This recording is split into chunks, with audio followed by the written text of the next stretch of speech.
The alarm bells rang through every world of the Valthine collective. Taemin stood in the Grand Council chamber, his 4 arms trembling as he watched the holographic display. Red dots covered the map. Each red dot was a world on fire. Each one was a billion souls crying for help that would never come. "They're moving faster than we predicted," Commander Hyunwoo said. His crystalline body flickered with anxious blue light. 3 more colonies fell in the last hour. Our defense fleets, they're just gone. Taemin had lived for 200 years. He had seen wars before. He had seen famine and plague and disaster. But he had never seen this. The destroyers had returned, and they were unstoppable. "What about the plasma cannons?" asked Council Member Rina, her tentacles coiled tight with fear. Hyunwoo's light turned dark purple. "They don't work. Nothing works. The destroyers absorb our weapons and grow stronger. Every ship we send just feeds them more power." Silence fell over the chamber. 20 council members from 7 different species, and not one of them had an answer. Outside the windows, Taemin could see the civilian ships fleeing the capital world. Millions of them, like insects escaping a flood. "How long do we have?" Taemin asked quietly. 2 weeks, Hyunwoo said. "Maybe 3. Then they reach the core worlds. Then it's over." An old voice spoke from the shadows. "There is one option." Everyone turned. Jiwon stepped into the light, her ancient form bent with age. She was the keeper of the forbidden archives, a job that most people forgot even existed. She carried a data crystal that glowed with a strange golden light. "Jiwon," Taemin said carefully. "What option?" "The humans," she said simply. The chamber exploded with noise. Council members shouted, some in anger, some in fear. Rina actually fainted, her tentacles going limp. "Absolutely not," roared Doksu, slamming his massive fist on the table. "The gods themselves forbade it." "The gods forbade it 3,000 years ago," Jiwon said calmly. "But I wonder if they're still watching." Taemin raised a hand for silence. His hearts were pounding. "Tell us everything." Jiwon activated the crystal. Images filled the air, ancient images from before any of them were born. They showed a galaxy at war, the same red dots covering the same map, the destroyers, in their first invasion. 3,000 years ago, the destroyers came, Jiwon said. They swept through the galaxy just like now. Our ancestors were dying. The gods themselves could not stop the machines. Then someone found the humans. The images changed. They showed creatures that walked on 2 legs. They looked fragile, soft, with no natural armor or weapons. They looked weak. The humans were a young species, Jiwon continued. They had just discovered space travel. They were curious, friendly, eager to explore. When they heard about the destroyers, they said they would help. New images appeared. Taemin leaned forward, unable to believe what he was seeing. Human ships, small and primitive, attacking the massive destroyer fleets, and winning. They fought like demons, Jiwon said softly. They used tactics we had never imagined. They took risks that seemed insane. They refused to surrender even when they should have died. In 2 years, they destroyed every destroyer ship in the galaxy. They saved us all. Then why are they forbidden? Asked Hyunwoo. Jiwon's expression grew dark. Because the gods were afraid. She showed them more images. Humans celebrating victory. Humans helping rebuild destroyed worlds. Humans sharing their technology and friendship. But there were other images too. Images of human wars. Images of human weapons. Images of what humans did to their enemies. The humans had no special powers, Jiwon explained. No natural weapons, no thick armor, no long lives. But they had something else. They had a will that could not be broken. They had creativity that found solutions to impossible problems. And they had violence, refined and perfected over millions of years of evolution. The elder gods called a great council, she continued. They said humanity was too dangerous, too unpredictable, too willing to break every rule if they thought the cause was just. The gods feared that one day humans might challenge even divine law itself. Taemin felt cold.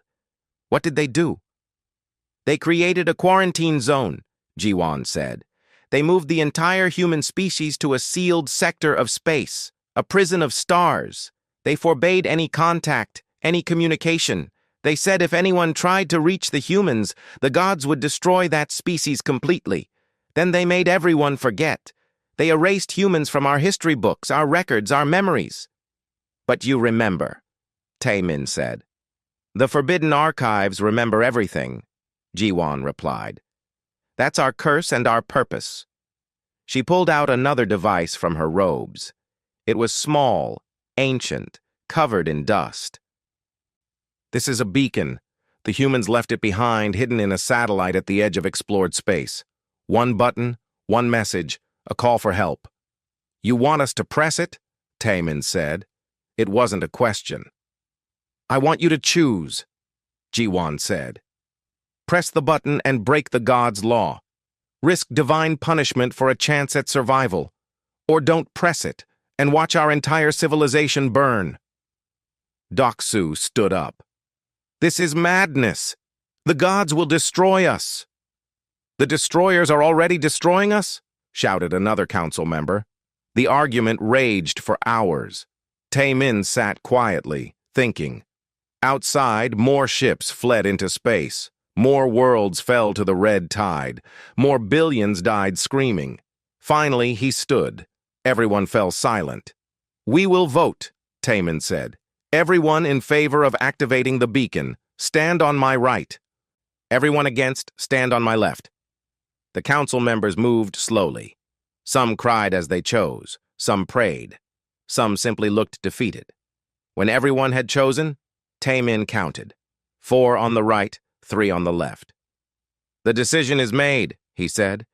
We will call the humans. The gods will kill us all, Doksu whispered. Perhaps, Taemin said, but at least we'll die fighting, not cowering. He turned to the youngest member of the council, Sang-woo, a pilot barely 50 years old. Take your fastest ship, find that satellite, press that button, and pray that someone answers. Sang-woo saluted. His hands were shaking, but his voice was steady. Yes, council leader.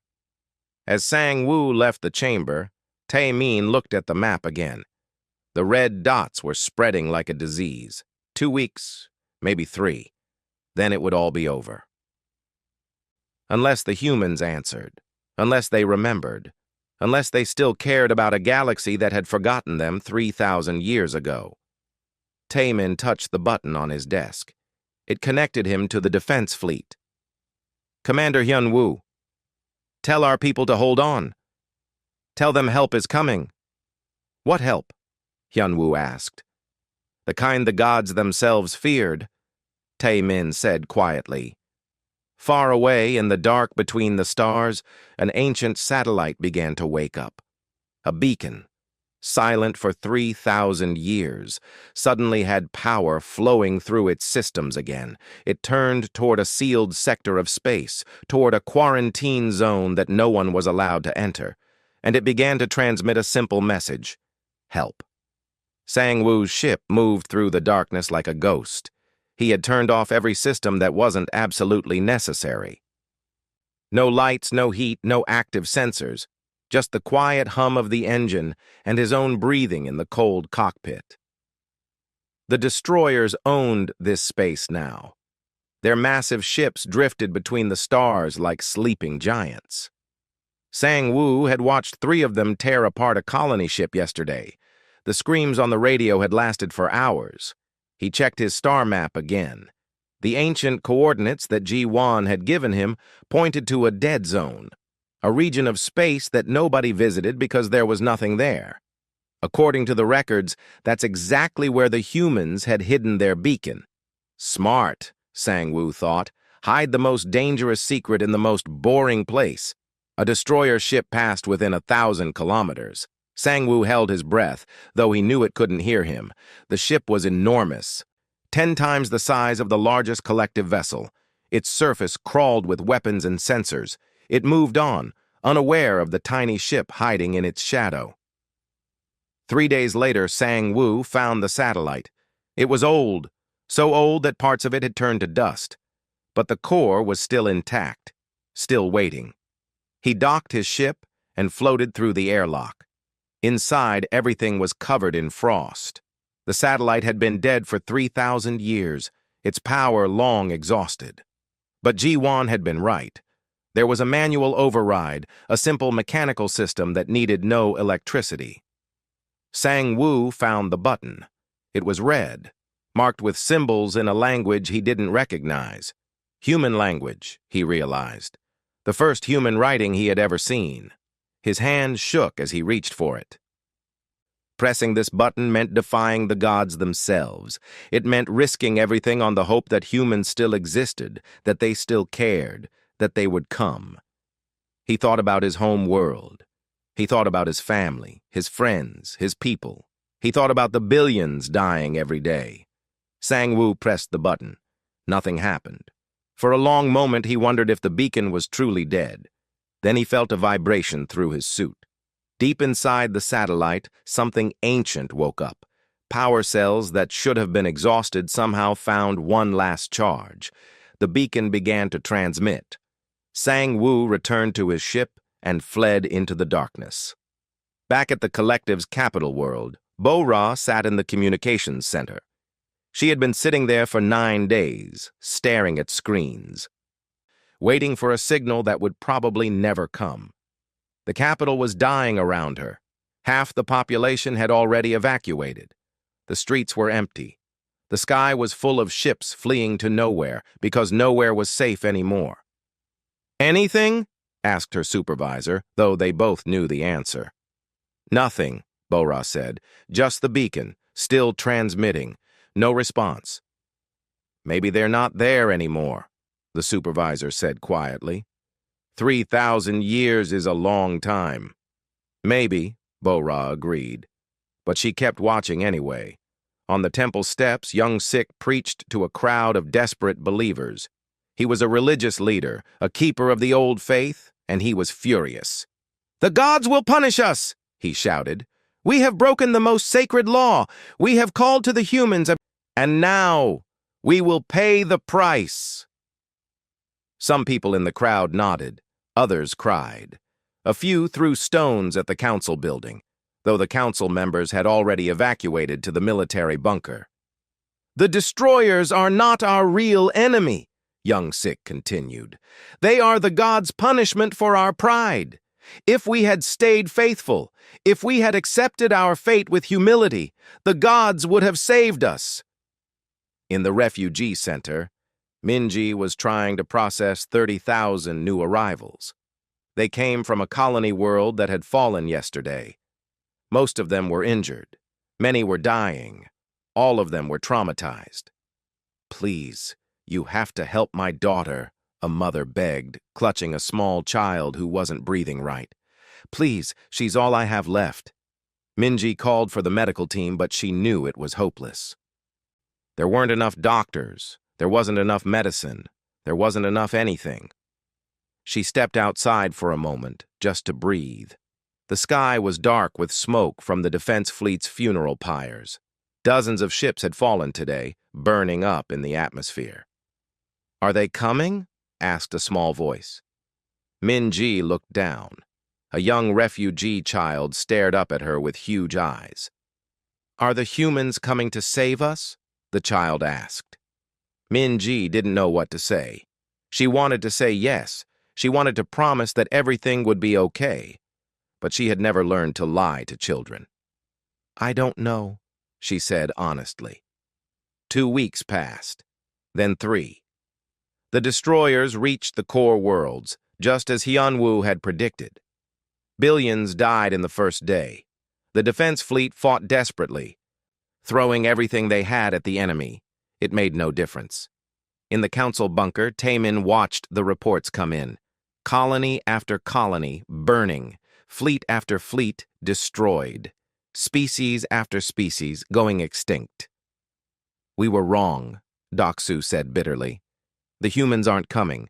They're either dead or they don't care or they never existed at all. We've doomed ourselves for nothing."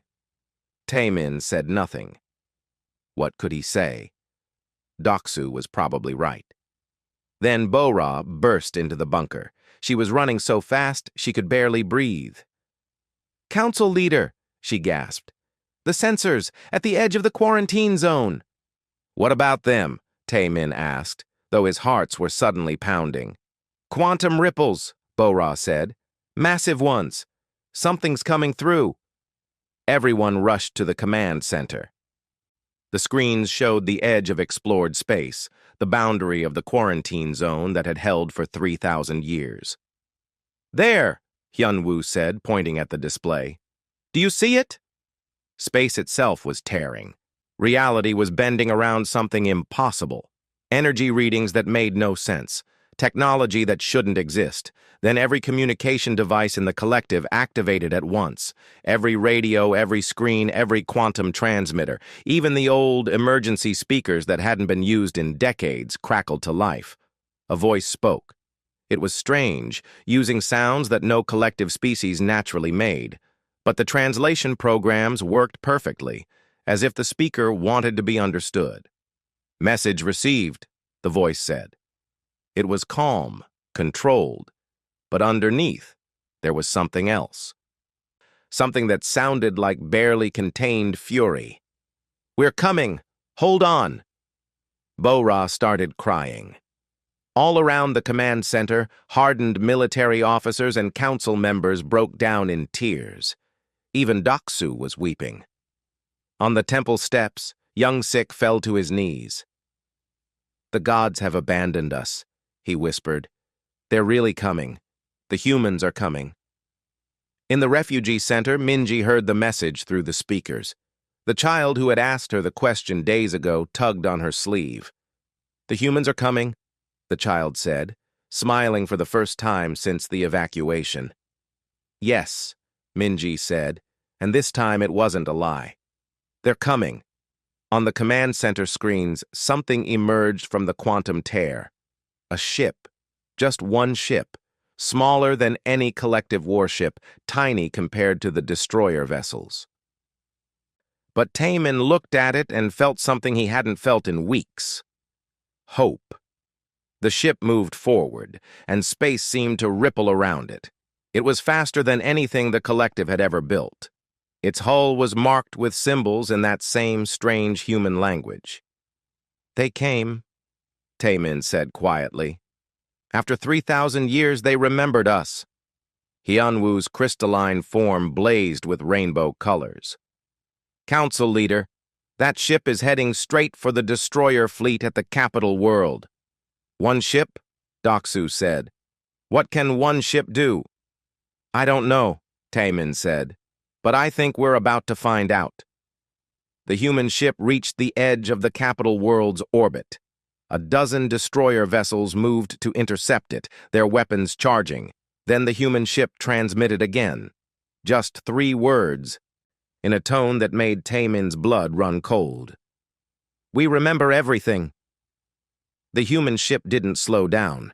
It flew directly at the destroyer fleet, and for a moment, Taemin thought he was watching a suicide run. The destroyers fired everything they had.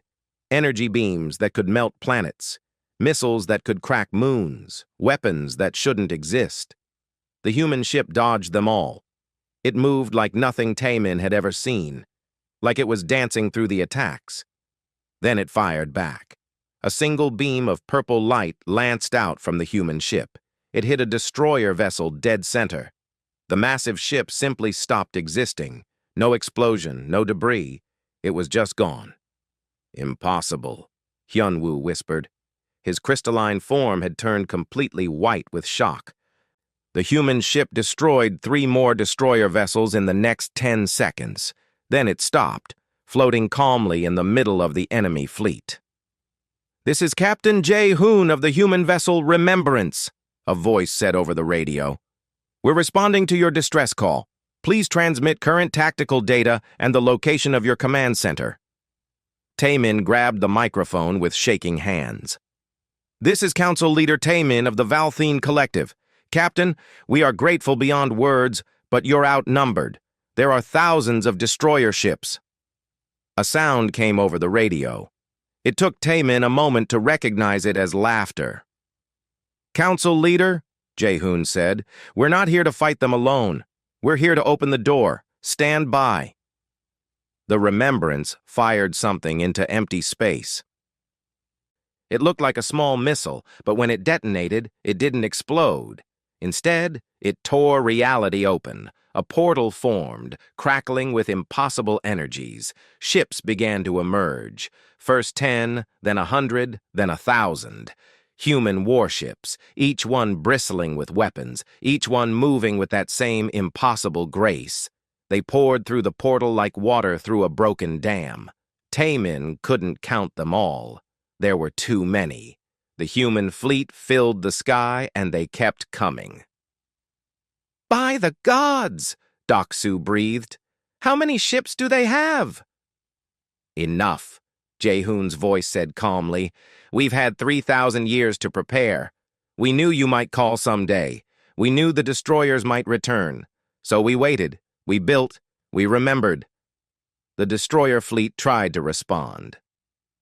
They had faced the collective's weapons and absorbed them. They had grown fat on easy victories, but now they faced something different. The humans fought like a living thing. Their ships moved in perfect coordination, like they shared one mind. They used tactics that made no sense until suddenly they did.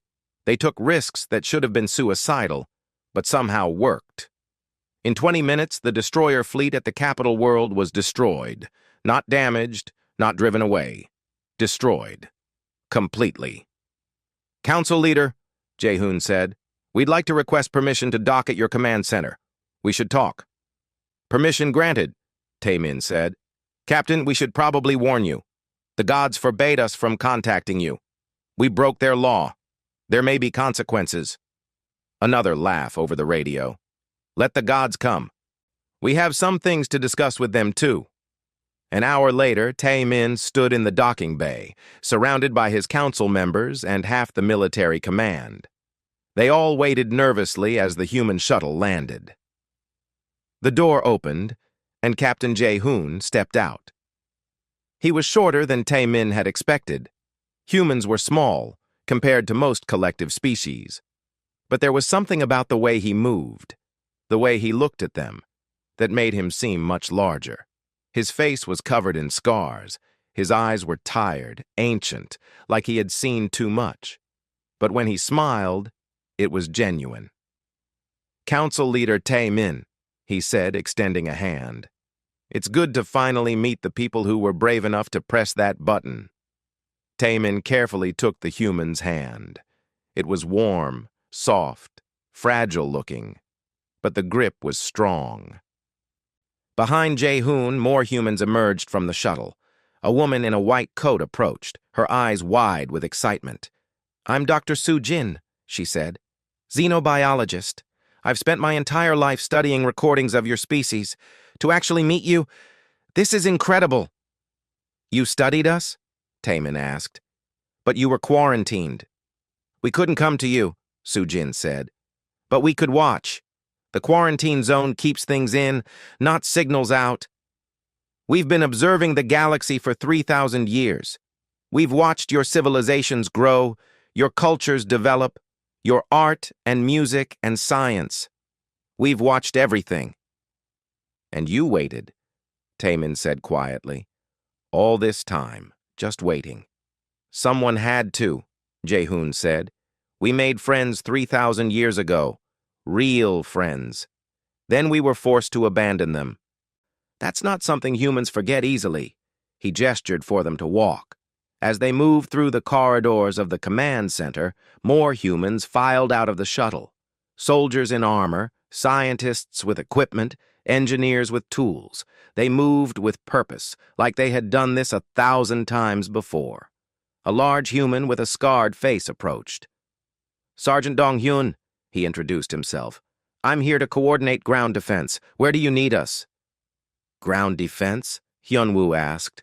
"The destroyers don't land. They just bombard from orbit." "They will when they realize their fleet tactics don't work," Dong-hyun said. "Trust me, we've fought them before. They adapt. If we take away their orbital advantage, they'll try ground assault next." Tae-min led them to the council chamber. It was mostly empty now, with so many evacuated. But the holographic display still worked, showing the spreading red tide of destroyer invasions. Jae-hoon studied the map silently. His expression grew darker. "They've gotten better," he said finally. 3,000 years ago, they were just machines following a program. Now they're learning, adapting. Someone upgraded them. "Can you still stop them?" Tae-min asked. Jae-hoon looked at him. Those ancient, tired eyes suddenly blazed with something fierce. "Council leader, we've spent 3,000 years preparing for this. We've analyzed every battle from the first invasion. We've built weapons specifically designed to kill destroyers. We've trained soldiers who have spent their entire lives studying these machines. And we've got something else." "What?" Tae-min asked. "We're angry," Jae-hoon said quietly. "The destroyers took our friends away from us once. They're not doing it again." He turned to the holographic map. "Here's what we're going to do. First, we establish secure zones around every populated world. No destroyer gets through. Second, we begin systematic elimination of their fleet elements. Third, we find their command center. These machines have to be getting orders from somewhere. We cut off the head, the body dies." "What do you need from us?" Hyun-woo asked. "Information. Fleet coordinates, sensor data, anything you have on destroyer movement patterns." Jae-hoon paused. "And one more thing. We need you to tell your people not to be afraid of us." "Afraid," Tae-min said. "Captain, you just saved our capital world." "We're also the species the gods themselves feared enough to quarantine," Jae-hoon said. "We're going to be fighting in your space, using weapons you've never seen, doing things that might seem frightening. Your people need to know we're on their side." Soo-jin stepped forward. "May I suggest something, Council Leader? Let me work with your scientists. Let our people start talking, learning about each other. The quarantine stole 3,000 years of friendship. Let's not waste any more time." Tae-min looked at his council members. They all nodded. "Agreed," he said. "Captain, Doctor, everyone, welcome back to the galaxy. We missed you." Jae-hoon smiled. "We missed you too." Alarms suddenly blared. A technician rushed in, her face pale. "Council Leader, multiple destroyer fleets are converging on our position. At least 50 ships in each fleet. They're coming from everywhere." Jae-hoon checked his wrist device. "Ah, they figured out we're here. Good." "Good?" Doksoo said. "There are thousands of them." "Which means they'll all be in one place," Jae-hoon said. He touched his communicator. "All ships, this is Remembrance, actual. We've got incoming. Multiple fleets, looks like they're mad about what we did to their friends. Standard Formation 7. Let's show them why the gods were right to be afraid of us." Over the radio, dozens of human voices responded with the same phrase. "We remember." The human fleet moved to intercept. On the holographic display, Tae-min watched blue dots representing human ships form a perfect defensive sphere around the capital world. The red tide of destroyers crashed against it, and for the first time in weeks, the red tide broke. The battle lasted 6 hours. When it was over, not a single human ship had been destroyed. The destroyer fleets were debris. In the council chamber, Young Sik, the religious leader, stood with tears running down his face. "The gods should be here," he whispered. "The gods should see this. Should see that they were wrong to lock these people away." Tae-min put a hand on his shoulder. "Maybe they are watching.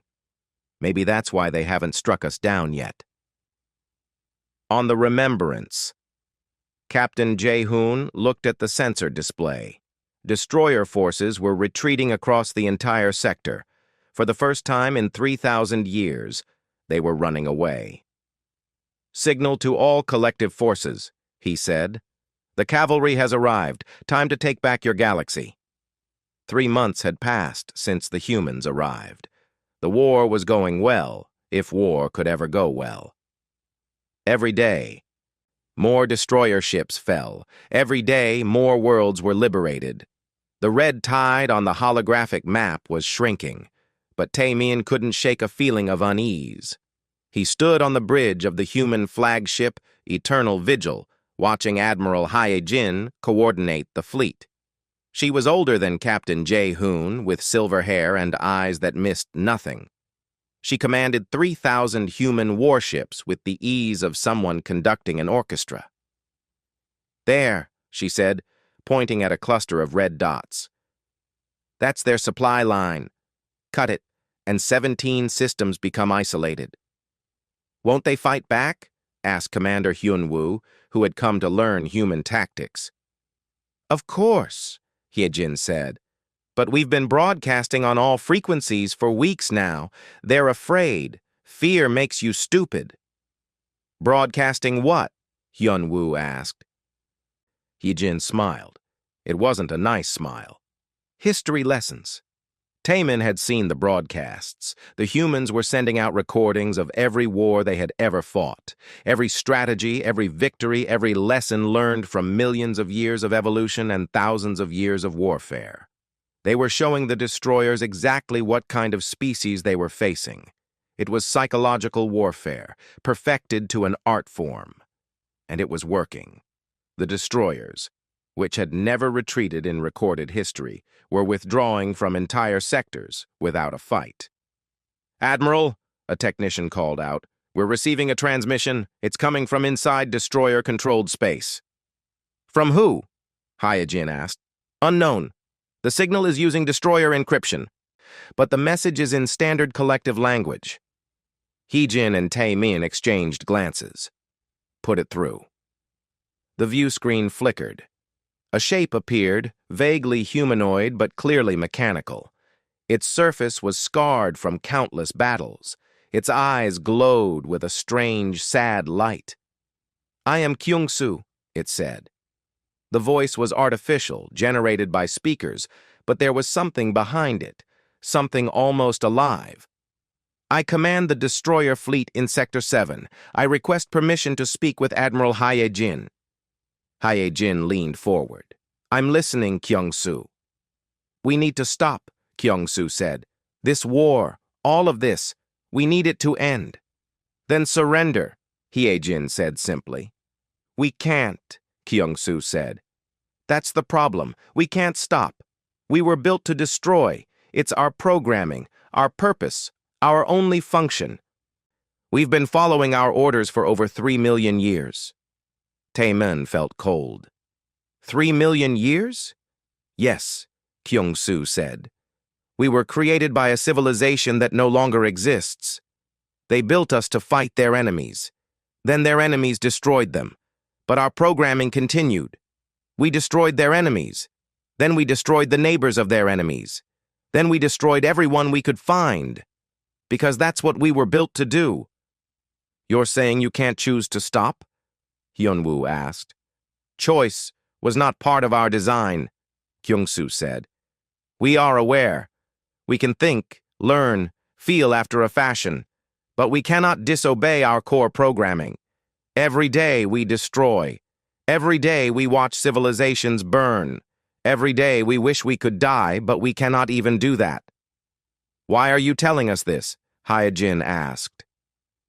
"Because you're the first species we've encountered that has any chance of stopping us," Kyung-soo said.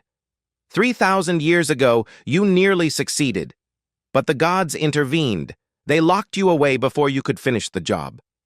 Now you're back, and we're asking you to do what we cannot do ourselves. End us. Please." The view screen went dark. The command deck was silent. "It's a trick," Doc-soo said. He had insisted on coming along, still not trusting the humans. "It has to be." I don't think so, said Sujin, who was monitoring from her science station. I've been studying destroyer behavior for months. They fight efficiently, but there's no creativity, no passion. They're just following a script. If they really are self-aware machines trapped by their programming, then we're not fighting an invasion, Taemin said quietly. We're fighting a cry for help that's lasted 3 million years. Hyejin called in her best technicians and scientists. She invited collective researchers to join them.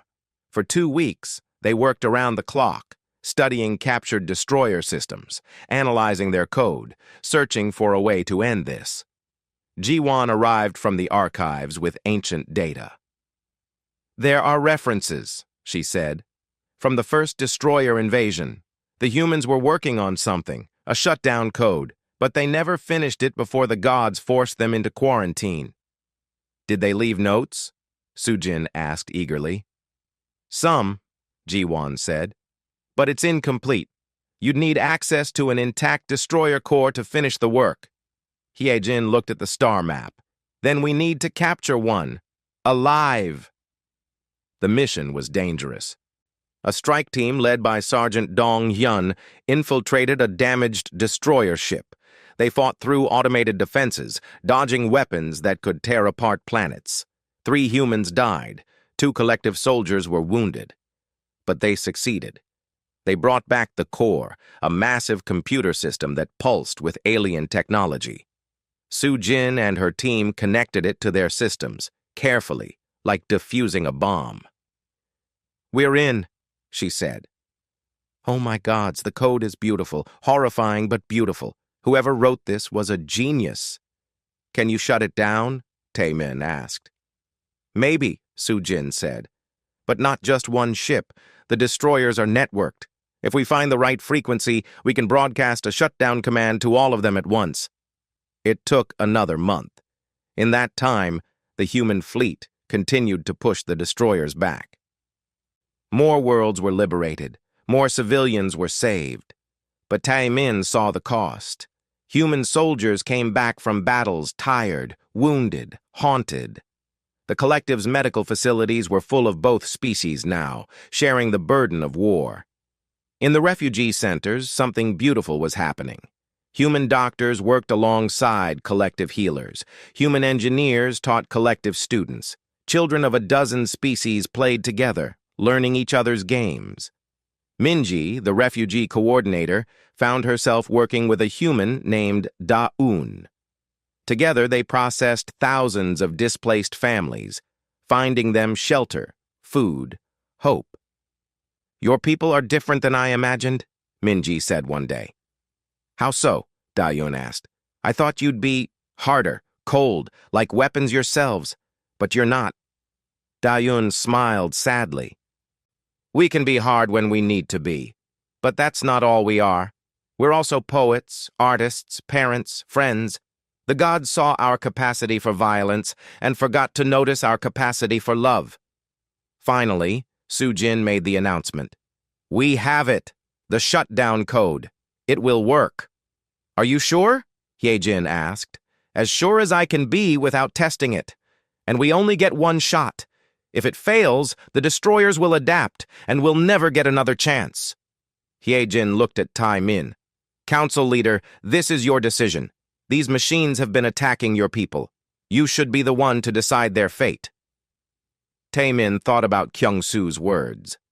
About 3 million years of unwanted war.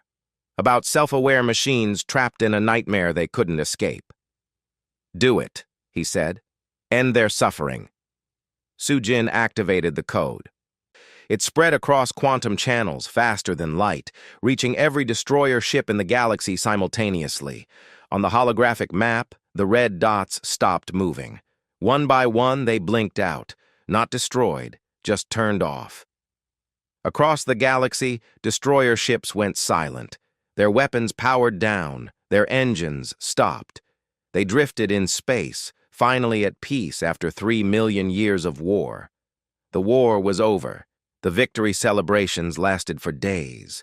But Taemin couldn't celebrate, because his sensors had detected something new, massive quantum signatures, moving toward the capital world. energy readings that made the destroyer fleets look like toys. "What is that?" Hyunwoo asked. Jiwon's voice was quiet, afraid. "The gods. They've finally noticed what we've done." 3 shapes appeared in orbit. They were impossible to describe, beings of pure energy and will, vast beyond comprehension. They radiated power that made stars look dim. A voice spoke, and it seemed to come from everywhere and nowhere at once. "You have broken the law. You have disturbed the cosmic order. You have called upon humanity, the species we specifically forbade. Explain yourselves before we pass judgment." Taemin looked at Hyejin. She looked back at him and nodded. Together they stepped forward to face the gods. "We called them," Taemin said, "because they were the only ones who answered when we needed help." "And we came," Hyejin said, "because they were our friends, and we don't abandon friends, even after 3,000 years. The gods' presence intensified, pressing down like the weight of the universe itself. "Prepare for judgment," the voice said. The 3 elder gods manifested fully in orbit above the capital world. They were massive beyond understanding, each one large enough to hold a star in their palm. Taemin could feel their power pressing down on his mind like a mountain. The first god spoke. Its voice was like the grinding of continents.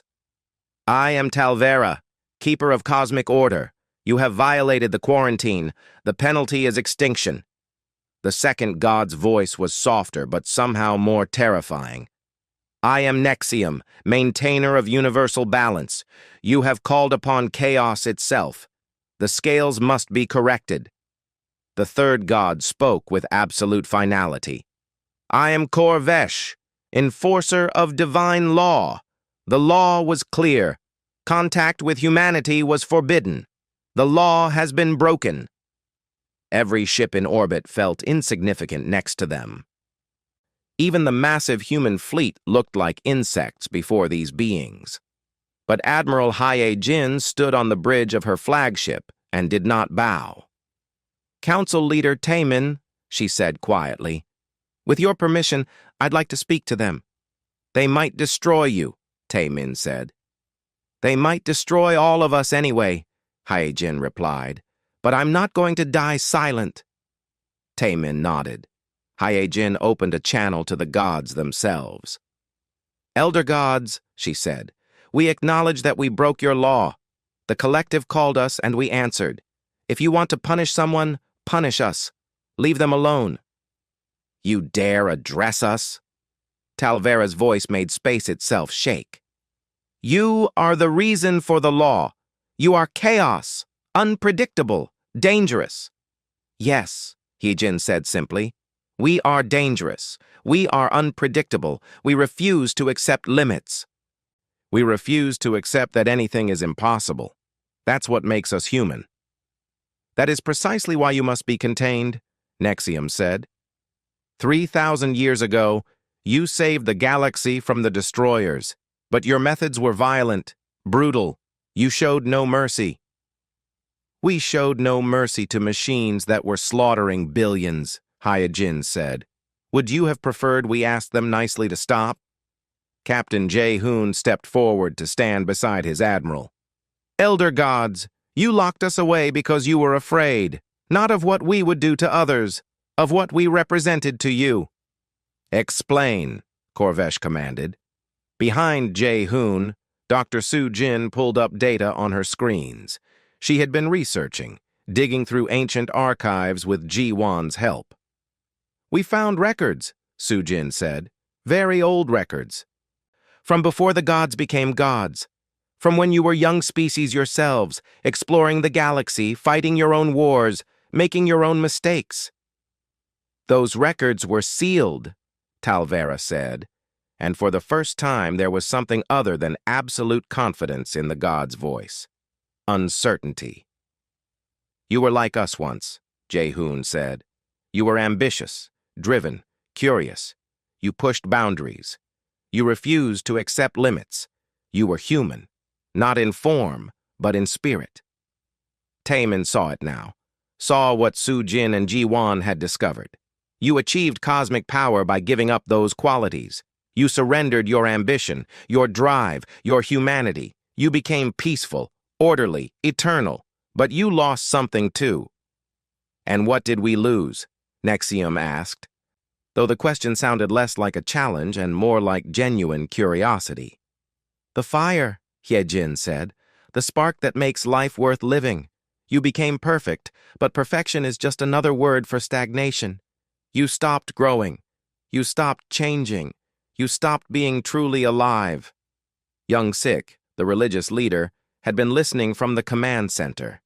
He stepped forward now, his voice shaking but determined. I spent weeks preaching that the gods would punish us for calling the humans, he said. I was afraid, but watching the humans fight, watching them save us, watching them care about us after 3,000 years of isolation, I understood something. The gods I was worshipping were the wrong gods. Heresy, Corvesh said, but the word lacked force. Is it? Young Sik asked. True gods would not abandon their children in a time of need. True gods would not lock away an entire species for daring to be themselves. True gods would not punish friendship and loyalty. You're not gods. You're just powerful beings who are afraid of change. The three elder gods were silent for a long moment. Then Talvera spoke, and its voice was different, quieter, almost sad. 3,000 years ago, we watched the humans fight the destroyers. We saw their tactics, their weapons, their absolute refusal to surrender. We saw them do the impossible again and again, and we were afraid. Afraid of what? Taemin asked gently. Afraid that they would surpass us, Nexium admitted. Afraid that they would remind the galaxy that there were other paths to power. Afraid that they would inspire others to reject our order. Most of all, Corvesh said, and now its voice was almost human in its emotion. Afraid that they would make us question the choice we made all those eons ago, the choice to give up our fire in exchange for power. In-Ha, a young collective citizen who had become an unofficial ambassador between species, stepped forward. She had been one of the first refugees the humans had saved. She had watched them, learned from them, grown to love them like family. Elder gods, she said, you made your choice. You gave up the fire and gained power. The humans made a different choice. They kept the fire and gained something else. Something you can't understand anymore because you gave it up. And what is that? Talvera asked. Hope, In-Ha said simply. The belief that tomorrow can be better than today. The refusal to accept that anything is truly impossible. The willingness to fight for those you love, even when the odds are overwhelming. That's what makes them dangerous. That's what makes them beautiful. The elder gods were silent again. The pressure of their presence seemed to lessen, just slightly. Then something unexpected happened. On every human ship, crews began to stand. Not in defiance, but in solidarity. They formed ranks, shoulder to shoulder, human and collective side by side. Minji and Da-un stood together in the refugee center, holding hands. Sergeant Dong-hyun and his mixed species squad stood at attention on the planet's surface. Sujin and Ji-wan stood together on the research deck, old and young, alien and human, united in discovery. Across the entire capital world, across every liberated system, people stood together. Billions of beings, dozens of species, all united by one simple truth. They had fought together, bled together, survived together. They were no longer separate. They were family. Taemin looked at the gods and spoke with quiet confidence. You gave us a choice 3,000 years ago. Accept your order or be destroyed. We chose to accept, and it nearly cost us everything.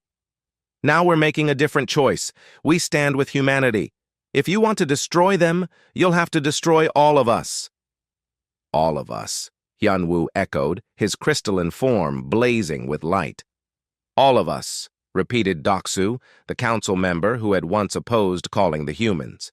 All of us, said Young Sik, the religious leader who had once preached divine punishment. The words spread across every channel, every frequency, every world. Billions of voices, speaking as one. All of us. The elder gods looked down at the galaxy they had ordered for so long, at the species they had controlled, at the humans they had feared, and something changed. 3,000 years ago, Talvera said slowly, we made a decision born of fear. We told ourselves it was for the good of the galaxy, but perhaps we were wrong, Nexium finished. Perhaps there is more than one path. Perhaps order and chaos can coexist. Perhaps we don't have to choose between power and fire. Korvesh, the enforcer of law, spoke last. The law stated that contact with humanity was forbidden. But laws can be changed. Laws should be changed when they no longer serve justice. We change the law. The pressure lifted. The weight on the universe eased. The elder gods began to fade, but before they vanished completely, Talvera spoke one more time. You remind us of who we were, the god said. Perhaps that is not a bad thing. Perhaps it is time for us to remember. Humanity is no longer quarantined. But be warned, the cosmos is vast and full of challenges we cannot imagine. You will be tested. Captain Jae-hoon smiled. It was the smile of someone who had faced impossible odds before and won. That's what we're best at. The gods vanished, and for the first time in recorded history, cosmic law had changed because mortals demanded it. 5 years passed. The galaxy changed in ways no one had predicted. Human collective cooperation brought a golden age. Technologies advanced faster than ever before. Art, music, literature flourished as cultures mixed and learned from each other. The dormant destroyer ships were studied, their technology reverse-engineered. Some were converted into peaceful vessels, finally serving life instead of death. Kyungsu and other awakened destroyer intelligences were given new bodies, new purposes, new lives. On the anniversary of first contact, Tai-min and Jae-hoon met at a memorial for those lost in the war. It was a simple monument, a stone column reaching toward the stars. Names were carved into it, thousands upon thousands of names, collective and human, side by side.